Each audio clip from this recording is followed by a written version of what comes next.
Welcome to the garden. It is super hot today. It's pushing, well, low 30s, I would say right now. I have never grown Poc Choi before. This is my first year doing it, and it is definitely a cold weather plant. It's not a big fan of this heat. As you can see, it's bolting like crazy and seeding.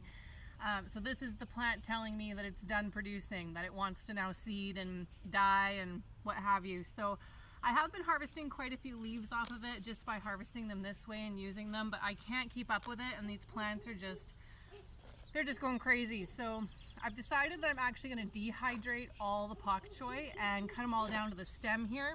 As you can see, this one here has been cut down to the stem, but it's growing a new plant now outside of the stem. So I'm going to be doing that to all of them to see if they can't produce something else from their stems. This one actually isn't producing, so this that's actually fully done.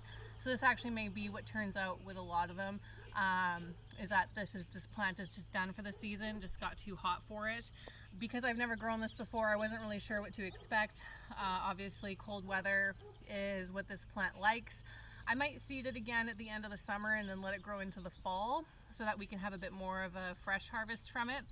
But for now, for us to get the best use of all of this Poc Choi, I'm going to be cutting them all down to the stalk, and then we'll be dehydrating the leaves. I did do a round of this yesterday just to test it out to see if it would work.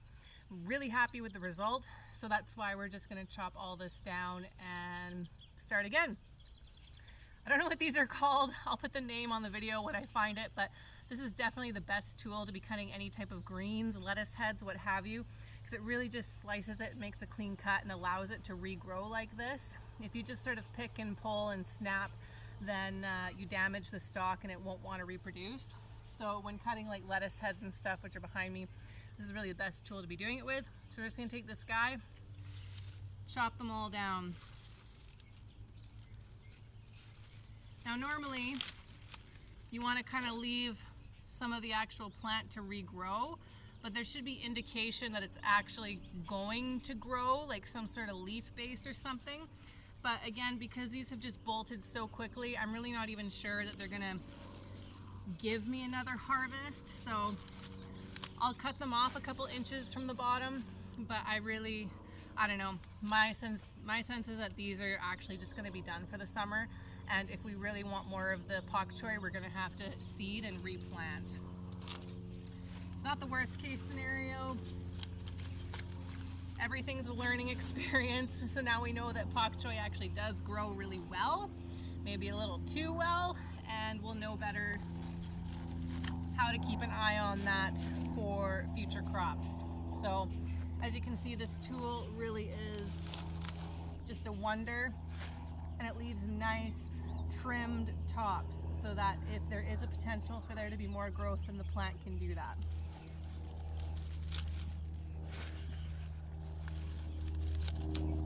This is going to quickly exceed my basket. That's okay, we'll just use it for however much it can hold. It does smell amazing. I have been sauteing this a little bit with just ramen, and I actually put some in scrambled eggs the other day. It was really good. Our main purpose for this plant is to use in stir fry, so dehydrating is going to be a good way to do that, because we can just simply put it in the stir fry and it will rehydrate in the cooking process. So our intention was not to eat it green and fresh like this. Our intention was to stir fry it even from a fresh plant. So dehydration still keeps that purpose for us.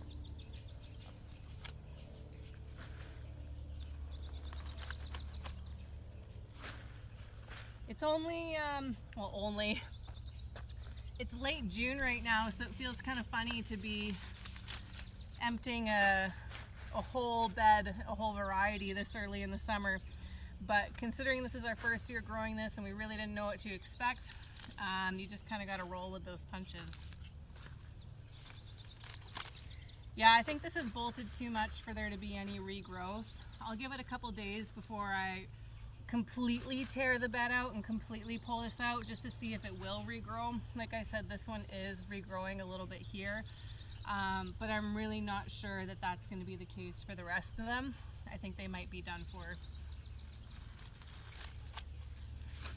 Really, when it comes to green and lettuces, You want to cut them while they're young, eat them while they're young, and then let them regrow. So like this butter lettuce I have over here, you want to cut that about 1 inch from the ground, take all the leaves on top, and then it will grow you another head. And it probably will do that 3 or 4 times before it's done for the season.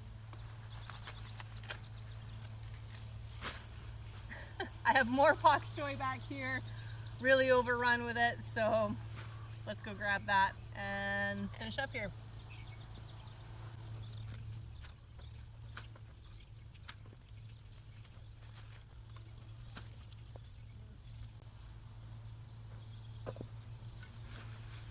All right, some of this is also really bug ridden. Something was eating at this really, really quickly early on. I'm not too concerned about that, but it definitely is a tasty plant for the pests. So something to keep into consideration if you're wanting to grow this plant. It really is. Look at all this, I can't even believe it. The pests really do love it. Super, super cheap seed. It grows really quick. It's one of those seed packets that just has like, oh gosh, 1,000 seeds in it. So really economical to grow, and it does grow quite quickly. Also very versatile for cooking. So I would grow pak choi again. Like I said, I actually wouldn't even mind trying it again at the end of the season and growing it through the fall to see if it'll be more of a fall, September, October harvest for us. But for now, I'll take this inside and start processing it. Look at this. First harvest, oh, it's heavy, of the season.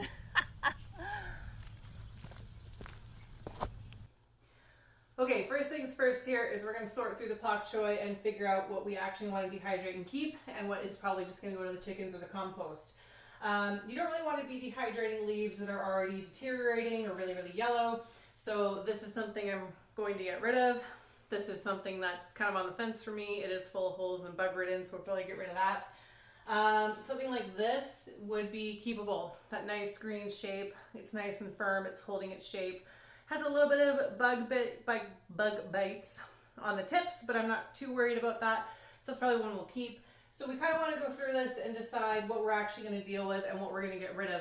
And because you don't really want to be washing everything and sorting it if you're just going to throw it out anyway.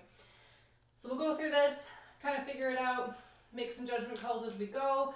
And the next stage after that, we will rinse it all off in the sink, and then we will put a big pot on the stove. We're going to parboil it for a couple minutes, put it in an ice bath, and then load up the dehydrator trays.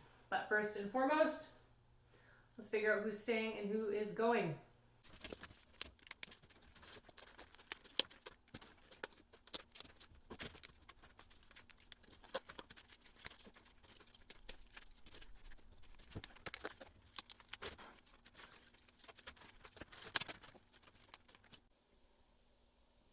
All right, my sink is full of keep. So these are nice green leaves. They look nice and crisp. Some of them have holes in them. I'm really not too worried about that so long as the leaf doesn't look like it's decaying. This whole sink is full, and it's just soaking in some water and a little bit of vinegar to clean them up. The biggest thing when cleaning these things is where the stalk meets the actual leaf. So that's where we're going to have to probably chop a bit of that off. And then what we'll do is we'll quarter these up. Chop them up in just pieces, and then we'll parboil them from there. And then I have my discard chicken compost pile over here. Really looks like we didn't get it down a whole lot, but to be honest with you, the majority of that was stalks. So you can just see how much it bolted and got out of hand. So we're gonna get this all dealt with today. Let's take this outside. Here, chickie, chickie, chickie, chickie, chickie. What have I got for you? Oh, smorgasbord! We'll see if they come over. They really like the kale. They really like the spinach. They weren't a huge fan of the bok choy last time, but we'll leave it here for them. Let them decide. So what I'm doing as far as processing here is I'm pulling them out of the sink where they're rinsing, just bringing all the stalks to one side and chopping all those off. That's mainly where your dirt and bacteria is going to be, is where the actual leaf meets the stalk. So I'm just cutting that off and getting rid of it. Because our intention is to mainly use this with stir fry, I want to cut it into like stir fry size pieces. So kind of just keeping all the stalks aligned. I'm chopping down each side of the stalk and splitting the leaf into thirds. And then I'm just stacking the leaves to make it a little bit easier. And then chopping into about 1-ish inch squares, and then actually getting a little closer together near the end, because I don't want these to be necessarily 1 inch long. I'd like them to be smaller, more bite-sized pieces. And then I'm just tossing all of those chopped up bits into the bowl. I have a pot of water getting hot beside me, and then all of these will go into that pot of water and get blanched, and then we will dunk it into an ice bath and then onto the dehydrator trays. So lather, rinse, repeat until all of the bok choy is processed. Okay, my water's boiling. I have a massive bowl full of processed bok choy here. This is gonna go in the water for maybe 2 minutes, not very long at all. You're just blanching it. I am gonna put quite a lot in at a time. There's no reason why we can't just fill this so long as it doesn't boil over. I do feel like this is going to be 2 rounds of dehydrating. I don't think this is all going to fit in one dehydrator. We will see though. I don't like to overload trays with certain product, but something like greens, I will overload it simply because it is such a thin product that you're not really compromising the time it takes to dehydrate so much. You can't really double stack apples or something like that. That's going to compromise how long it takes to dehydrate, and you risk it not being finished when you pull it out. Something like greens, however, it really is not going to become so thick that it's not going to get dehydrated. So we're going to let this blanch for about 2 minutes.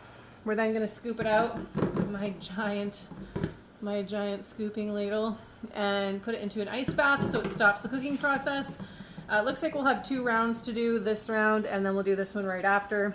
We'll see how it goes with loading up the trays and how much I can actually get in. I would love if this all fit in 1 round, but we'll just wait and see how it goes. Okay, this is round 2 coming out of the boiling water and into the ice bath, which is not very icy anymore. I'm just taking it out, kind of getting a bit of excess water off, and then laying it on the dehydrator tray. Again, I'm not being too picky about how much it's overlaying right now. It will condense down, and being a thin product anyway, I'm not too concerned about that. The other thing I'm doing here is I am lightly salting it. You could really do this with anything you dehydrate.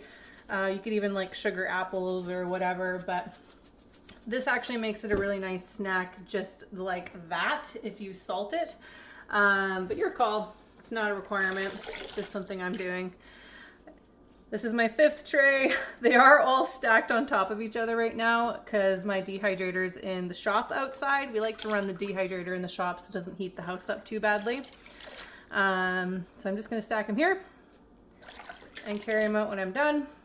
My top tray does not have as much head space as the other trays. I'm not really sure why the dehydrator is laid out like that. So I don't like to put as much on the top tray just because there's not really a whole lot of space between the actual product and the ceiling. I'm very happy that whole batch is going to fit in 1 load, which I'm super excited about. I really wasn't wanting to store that in the fridge overnight or anything, especially because if I needed to do that, I really shouldn't have processed it. I should have just stored it as whole leaves overnight and then processed it tomorrow. So I'm happy that it is fitting in 1 load.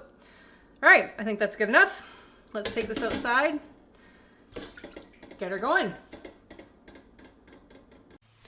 There it is, all nicely stacked in. Actually, stacking them on top of each other in the kitchen was really helpful because as you can see, they're like kind of flattened, which is kind of nice because the weight of it just flattened it all down. So that actually was a little bit helpful in the end. We're gonna start this at 140 degrees. I did the last batch at 10 hours and that actually worked really well. So we're just gonna do a repeat of that. So 140 for 10 hours. That should carry us through right till bedtime. If it has to sit in here overnight, I will let it sit overnight. It's not the worst if it is just in here dry. So if it's done at midnight or whatever, it's not a big deal. But that is on its way. Looking good. Okay, this is all done. This is the Poc Choi. This was a whole dehydrator full, and we even even a little bit more that didn't fit in here, which we'll just use up right away. As you can see, it has a really nice dark green color to it, and it's a little bit salted, so it has a nice flavor to it already. And then we do have the oxygen absorber in there as well to keep it fresh longer. So that is the Poc Choi, stored and ready to go. So many people ask me when you do stuff like this, like, how do you eat it? How do you make that work? How do you cook it? And really, like, this is ready to eat right now if you wanted to. You could eat it straight out of the jar, like a kale chip, just like that. Actually, it has like that seaweed flavor to it. You know when you buy like dried seaweed in those little packs? Kind of is a little reminiscent of that. There's no reason why you can't eat it straight out of the jar. But if you want to put it in stir fry, you literally just shake it in, cook it up, you're good to go. This is the best way to preserve the natural nutrients in your food. Freeze drying is also a really good way to do that. Dehydrating is also good. But when you freeze, when you cook, nutrient level goes down. So this is my preferred way. Plus, like, that's how much Poc Choi was at when we started. That was a lot. And look how much it's condensed down to. So even just for space, this is my preferred way to go when it comes to stuff like this.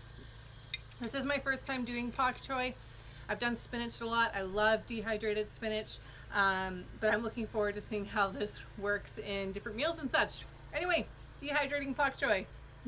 There you go.